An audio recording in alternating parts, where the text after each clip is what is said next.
چونکە کە تۆ قاتڵێکت نەکوش قەتڵێکی کەژەکە کەسێکی تریش ئەکوژێ دوانی کەوسیانی کەژ ئەکوژێ چەندی وا هەیە لە وڵاتەیە دوو خوشکی بەیەکەوە برد زیناشی لەگەڵ کرد و کوشتیشتن ئێسەش بەرەڵا سوورێنەوە بە وڵاتە چەندی تر هەیە هەمووتان لەلاتانەوە توانن بیبژێرن بۆ ئەو کەسەی کە قاتل ناکوژێت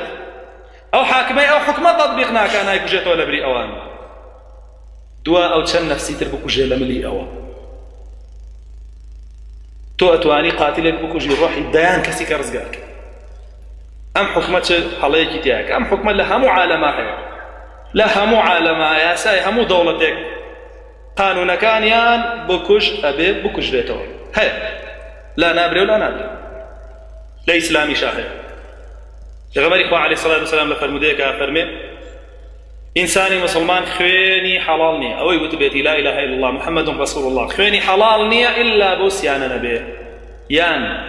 خاوەنی ژن و ماڵ بێ و زینا بکە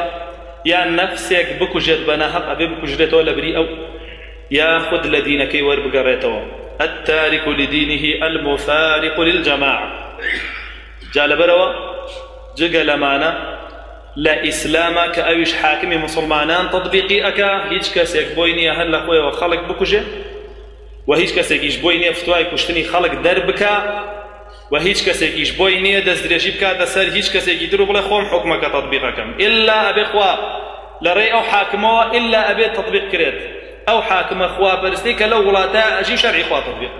أجرنا همي لملي أو حاكمه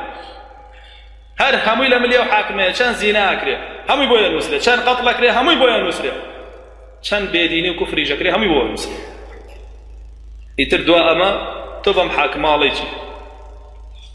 بیالیچی بیالی ولی